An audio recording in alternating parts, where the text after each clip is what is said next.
Hello and welcome to the Air Pollution Podcast. We are a podcast that talks about the hottest topics in air pollution.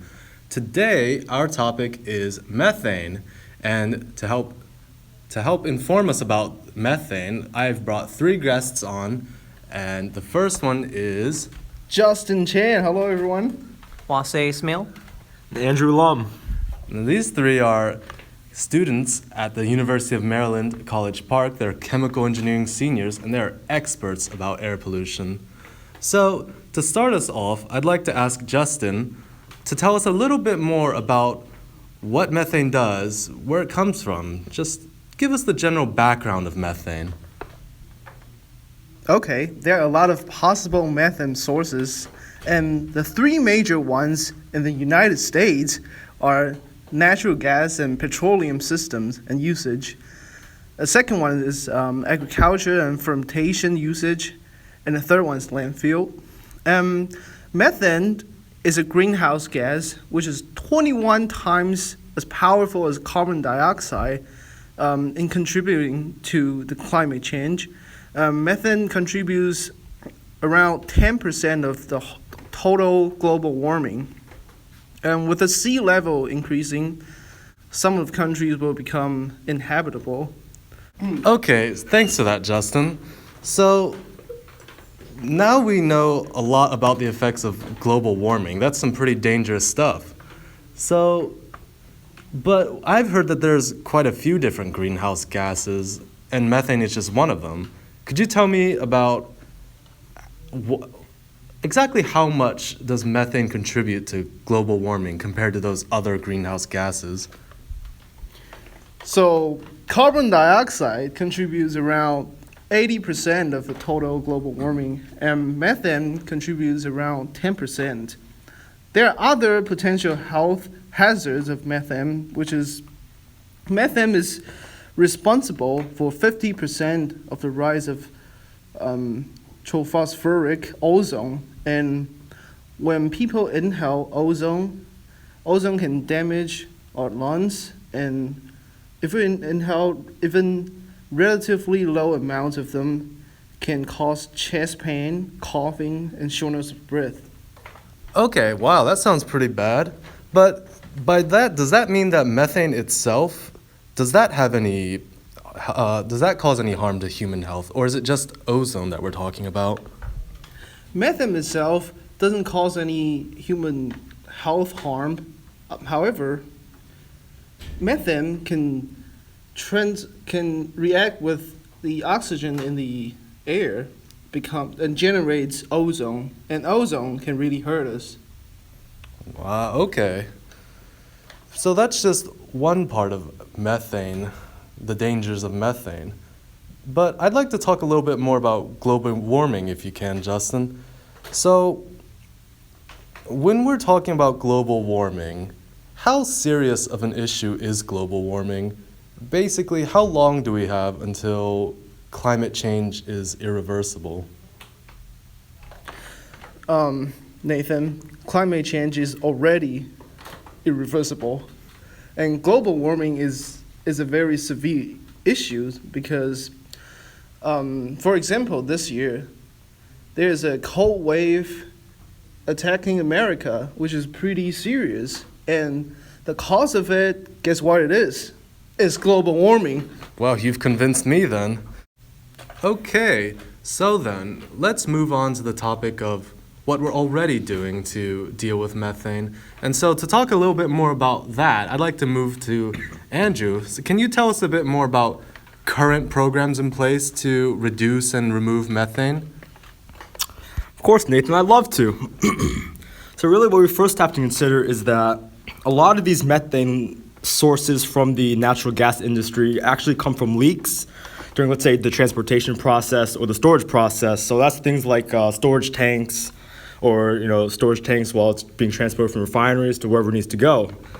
So to prevent these kind of leaks from happening, the EPA has already put into place what's called the Natural Gas STAR program, which aims to increase detection tools for detecting the leaking methane. So one example of that is the combustible gas indicator.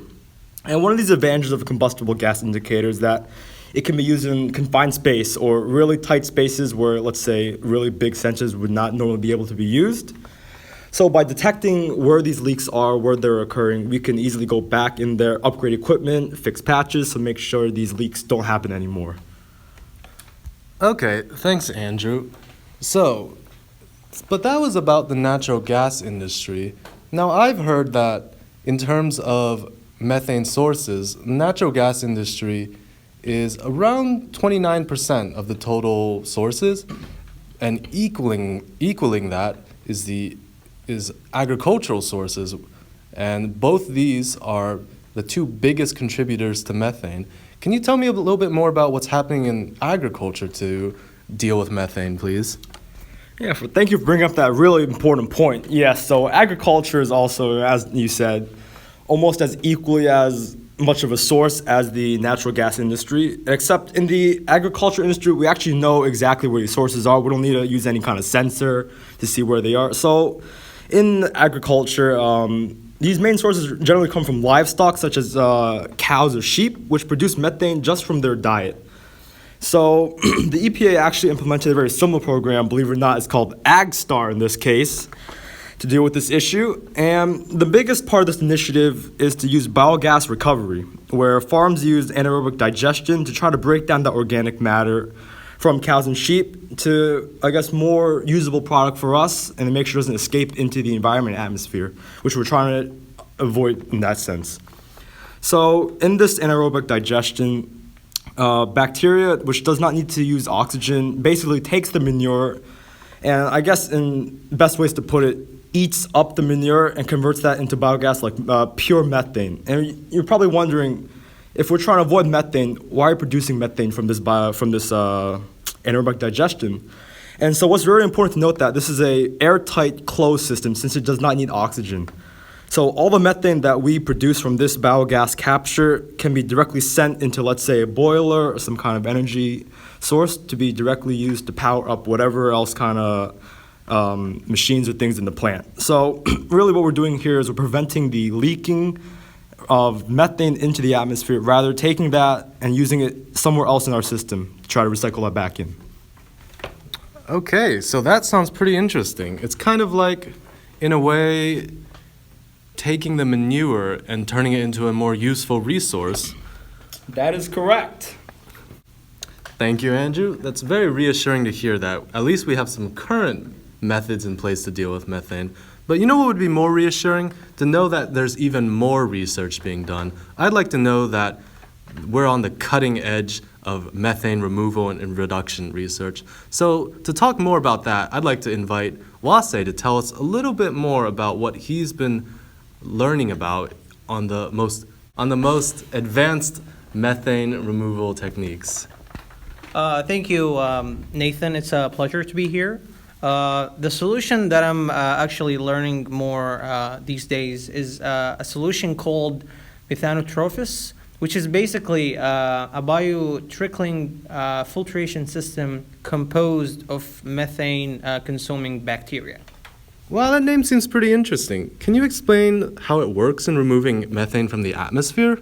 Oh yeah, absolutely. Looking at the figure here, this is a diagram of the device. So we have the polluted air molecules inserted or entered the device through the blower, which would give the polluted air a little push. After that, the polluted air is gonna expose to multiple small holes. These small holes are highly concentrated of these bacteria that would consume the methane from the air.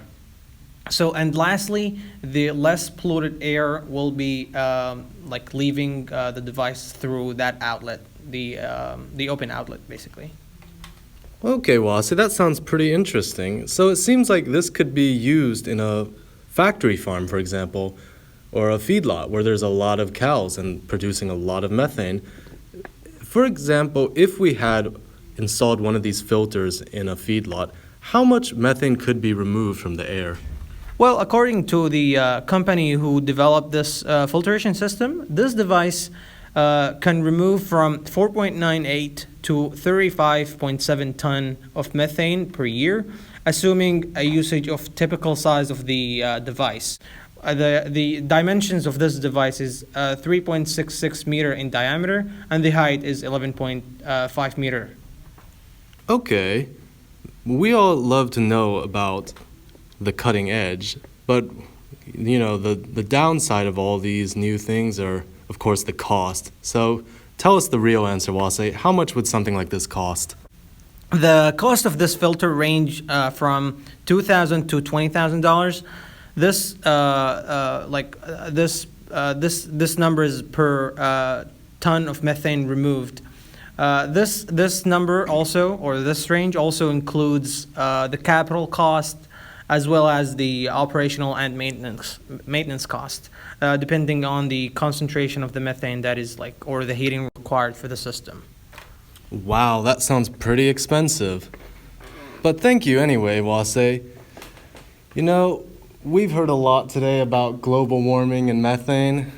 It all sounds pretty bad to me, but that's why I'm so happy to hear that we have such bright chemical engineering students who are going to be graduating soon and making the world a better place, getting rid of all these bad air pollutants. And that's all we have time for this week. We'll see you again next week, and we'll talk about more fascinating air pollution topics next time. Thanks for listening.